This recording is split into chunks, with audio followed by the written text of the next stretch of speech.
Hello everyone, welcome back to the channel. तो आज मैं आपके लिए लेकर आई हूँ क्लास 10 से एक और इम्पॉर्टेंट चैप्टर जिसका नाम है माता का आंचल। और इस कहानी के जो लेखक हैं उनका नाम है शिव पूजन सहाय। तो ये जो कहानी है माता का आंचल, ये ममता का एक बेस्ट एग्जाम्पल है।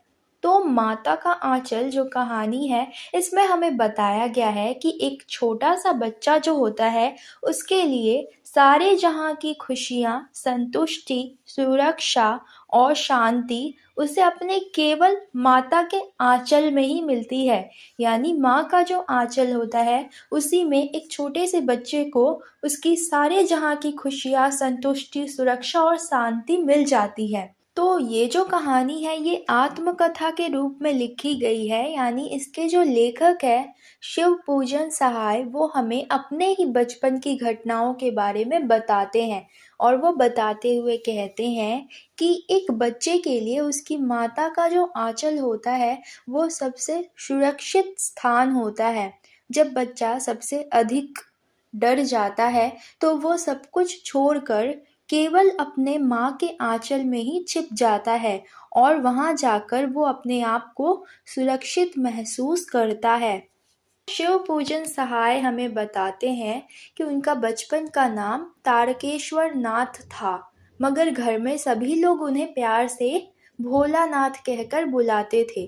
भोलानाथ अपने पिता को बाबूजी और माता को मैया कहते थे।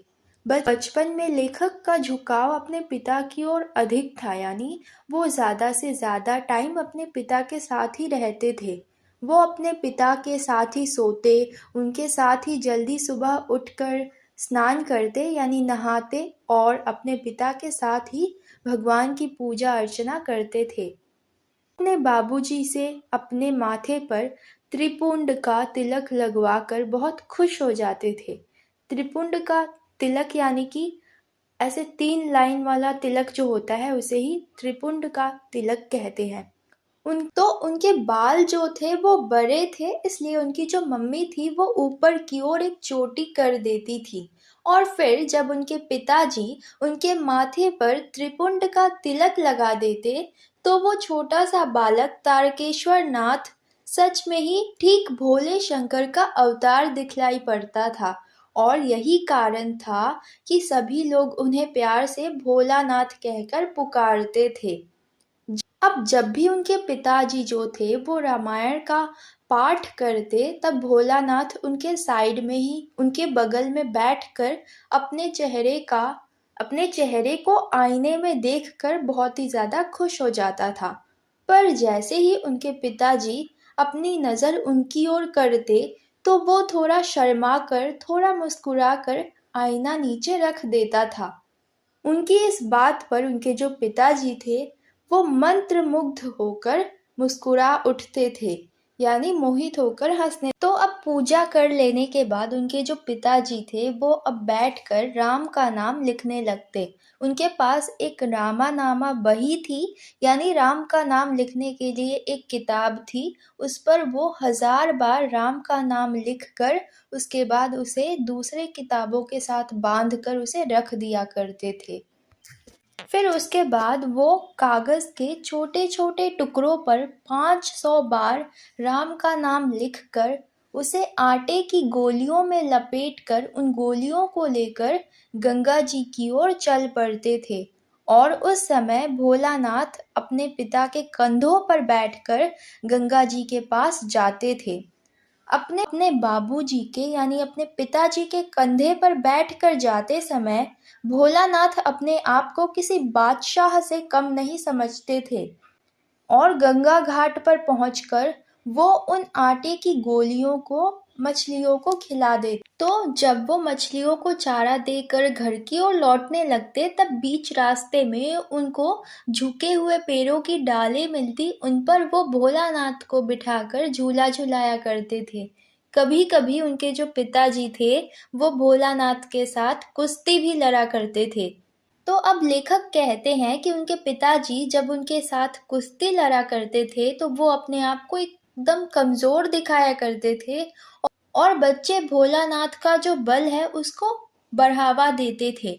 और इससे जो बच्चा था वो अपने पिताजी को पछाड़ देता था। तो इस पर उनके पिताजी जो थे वो पीठ के बल गिर जाया करते थे और फिर भोलानाथ उनके छाती पर चढ़ जाते थे और उनकी लंबी लंबी मूछें उखाड़ने लगते। तब उनके पिताजी हंसते हंसते उनके हाथों को मूछों से छुड़ाकर उनके हाथों को चूम लेते थे। फिर वो भोलानाथ से खट्टा और मीठा चुम्मा मांगते थे। तो इस पर भोलानाथ जो था वो अपना बायां और दाहिना गाल यानी कि लेफ्ट और राइट गाल उनके मुंह की ओर फेर देते थे। तो बाएं का खट्टा चुम्मा लेने के बाद यानी लेफ्ट का जो गाल है उस पर खट्टा चुम्मा लेने के बाद जब वो अपने दाहिने गाल पर मीठा चुम्मा मांगते यानी अपने राइट गाल पर मीठा चुम्मा मांगते, तो जब वो चुम्मा लेने लगते तब वो अपने दाढ़ी से या मूछ से भोलानाथ के गालों पर गड़ा देते। यानी उनकी जो मूछ या दाढ़ी थी वो बहुत ही थोड़ी शार्प थी, तो वो कोमल गालों पर यानी बच्चे के कोमल गालों पर गड़ जाती थी। एंड इसकी वजह से जो बच्चा था वो थोड़ा गुस्सा हो जाता था एंड फिर वो फिर से उनकी मूछों को नोचने लगता था, यानी उनकी मूछों को पकड़ के उसे उखाड़ने लगता था। तो इस पर उनके जो पिताजी थे वो बनावटी रोना यानी झूठ मूठ का रोना रोने लगते थे और फिर भोलानाथ उतर कर अलग खड़े होकर हंसने लगता था इस पर।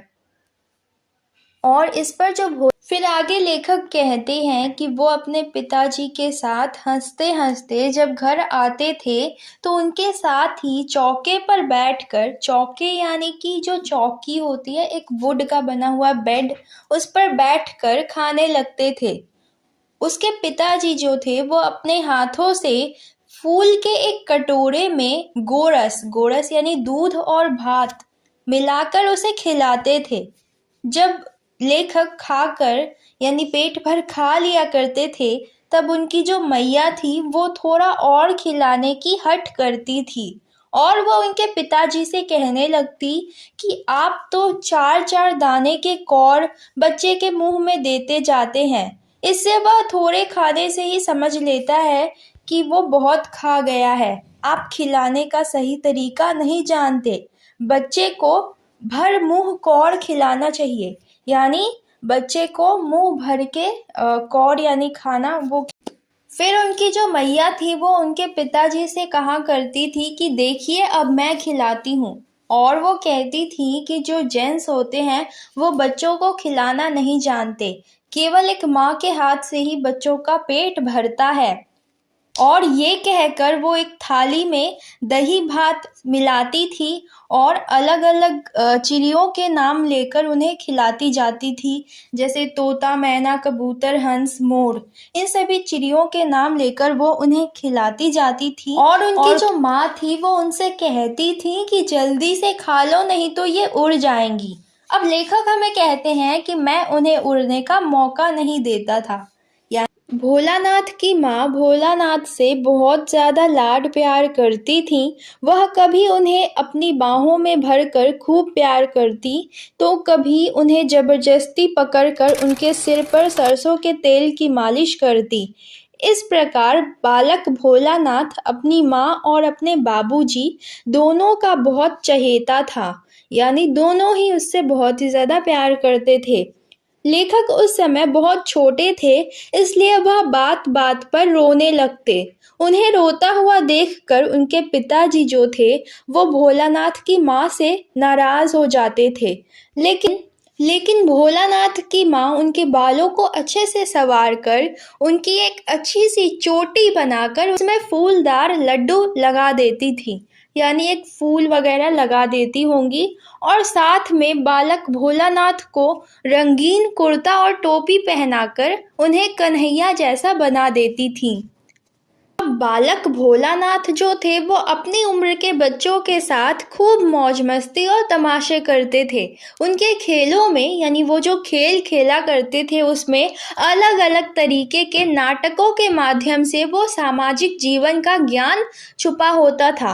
वो लोग जो नाटक किया करते थे उसमें सामाजिक जीवन का ज्ञान छुपा हुआ होता था, यानी रोजमर्रा के जीवन का ज्ञान छुपा हुआ होता था।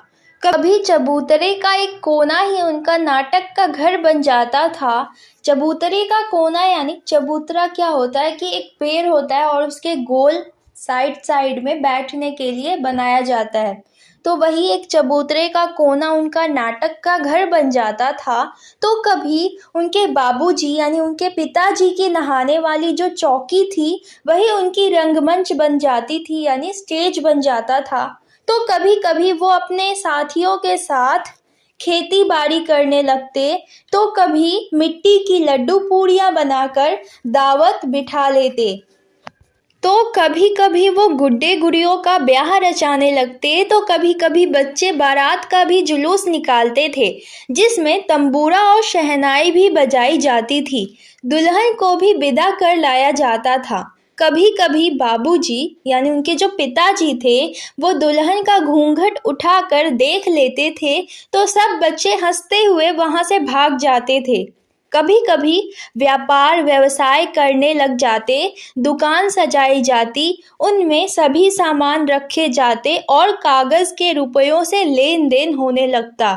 इस प्रकार तो इस तरह से वो लोग खेल खेल में एक रोजमर्रा का जो जीवन होता है, एक सामाजिक जीवन जो होता है, उसे जीना सीख रहे थे। बाबूजी यानी उनके जो पिताजी थे वो अक्सर बच्चों के खेलों में भाग लेकर उनका आनंद उठाते थे। उसके जो पिताजी थे वो बच्चों से कुश्ती में जानबूझकर हार जाते थे, और उस समय बच्चों के चेहरे पर जो खुशी दिखाई देती थी उससे उनके जो बाबूजी थे यानी उनके जो पिताजी थे उनको बहुत ही ज़्यादा खुशी मिलती थी। यानी बच्चों को खुश देखकर वो बहुत ही ज़्यादा खुश हो जाया करते। लेखक हमें आगे बताते हैं कि एक दिन सभी बच्चे आम के बगीचे में खेल रहे थे, तभी बड़ी जोर से आंधी आई और आकाश बादलों से ढक गया। उसके बाद देखते ही देखते खूब जमकर बारिश होने लगी। काफी देर बाद जब बारिश बंद हुई तो बगीचे में बहुत सारे बिच्छू निकल आए, जिन्हें देखकर सारे बच्चे डर के मारे भागने लगे। अब जब वो लोग जा रहे होते हैं तभी संयोगवश उन्हें रास्ते में मूसन तिवारी जी मिल जाते हैं। भोलानाथ का एक दोस्त जिसका नाम बैजू रहता है वो उन्हें चिढ़ा देता है। फिर क्या था, बैजू की देखा देखी सारे बच्चे मूसन तिवारी को चिढ़ाने लगते हैं। मूसन तिवारी जो थे वो सभी बच्चों को वहां से खदेड़ते हैं यानी भगाते हैं, और फिर वो सीधे पाठशाला चले जाते हैं। पाठशाला में उनकी शिकायत गुरुजी से कर देते हैं। अब गुरुजी ने सभी बच्चों को स्कूल में पकड़ लाने का आदेश दिया। सभी को पकड़कर स्कूल पहुंचाया गया। और सभी दोस्तों के साथ भोलानाथ को भी जमकर गुरुजी से मार पड़ी। अब जब उनके बाबूजी को इस घटना के बारे में पता चला तो वो दौड़े दौड़े पाठशाला पहुंचे। जैसे ही भोलानाथ ने अपने पिताजी को देखा तो वो दौड़कर पिताजी के गोद में चढ़ गए और रोते रोते बाबूजी यानी पिताजी के कंधे पर अपने आंसुओं से भिगो दिया। यानी वो इतना रो रहे थे कि उनके पिताजी का जो कंधा था उनके आंसुओं से भीग गया। अब उनके पिताजी ने गुरुजी से बच्चों की गलती के लिए माफ़ी मांगी और भोलानाथ काफ़ी देर तक अपने पिताजी की गोद में रोते रहे। लेकिन जैसे ही उन्होंने रास्ते में अपने मित्र मंडली को देखा यानी अपने दोस्तों को देखा तो वो अपना रोना भूलकर अपने मित्रों में शामिल हो गए। उनकी जो मित्र मंडली थी वो उस समय चिड़ियों को पकड़ने की कोशिश कर रही थी, तो भोलानाथ भी चिड़ियों को पकड़ने लगे। अब एक भी चिड़िया तो उनके हाथ में नहीं आती है, लेकिन खेलते खेलते जो बच्चे थे वो मिट्टी के टीलों पर जा पहुँचे जहाँ उन्हें चूहों के बहुत सारे बिल दिखाई दिए। किसी बच्चे के मन में चूहों के बिल में पानी डालने का विचार आया यानी शरारत सूझी, और सभी बच्चे पानी ला लाकर चूहों के बिल में डालने लगे। किसी भी बिल में तो अब क्या होता है कि किसी भी बिल में से कोई चूहा तो बाहर नहीं निकलता, लेकिन एक में से अचानक से एक काला भयंकर सांप बाहर निकल आता है। सांप को देखकर सारे बच्चे डर के मारे भागने लगते हैं। भोलानाथ भी डर के मारे भागने लगता है और गिरते पड़ते कांटों, झाड़ियों और रास्ते पे जो कंकड़ पड़े होते हैं उनकी परवाह किए बगैर भोलानाथ जैसे तैसे घर पहुंचता है। उसके सामने बाबूजी, उनके जो पिताजी थे, वो बैठकर हुक्का पी रहे थे। उन्होंने जब भोलानाथ को इस तरीके से डरे हुए देखा तो वो अपने पास बुलाने की उन्होंने बहुत कोशिश की, लेकिन भोलानाथ जो ज़्यादातर समय अपने पिताजी के साथ बिताते थे, उस समय वो पिताजी के पास ना जाकर सीधे अंदर अपनी माँ की गोद में जाकर छुप गया। डर से कांपते हुए भोलानाथ को देखकर उनकी जो माँ थी वो घबरा गई। माँ ने भोलानाथ के जख्मों की धूल को साफ कर उसमें हल्दी का लेप लगाया और उन्हें अपने सीने से लगा लिया।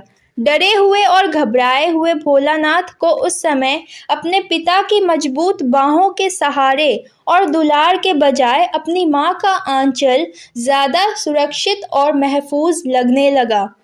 तो इस तरह से इस कहानी के ज़रिए जो लेखक हैं उन्होंने हमें ये चीज़ बताने की कोशिश करी है कि एक बच्चे को उसके पिता भले ही कितना ही प्यार दुलार क्यों न करते हो, परंतु लेकिन संकट के समय, मुसीबत की घड़ी में उसे अपनी माता का आंचल ही सबसे सुरक्षित और महफूज महसूस होता है। तो दैट्स इट, ये था हमारा चैप्टर का ओवरऑल एक्सप्लेनेशन। आई होप आप लोगों को समझ में आ गया होगा। तो वीडियो पसंद आई हो तो वीडियो को एक लाइक और चैनल को सब्सक्राइब करके ही जाना। आप में से बहुत कम ही लोग हो जो इस चैनल को सब्सक्राइब करते हो, तो प्लीज़ चैनल को सब्सक्राइब कर दो ताकि ये थोड़ा ग्रो हो जाए। वैसे भी चैनल बहुत ही ज़्यादा डाउन चल रहा है, तो होप आप लोग लाइक और सब्सक्राइब कर दोगे। तो मिलते हैं आपसे एक और नेक्स्ट वीडियो में एक और नए टॉपिक के साथ। तब तक के लिए हंसते रहिए, खुश रहिए। जय हिंद, जय Bharat. Keep learning, keep growing.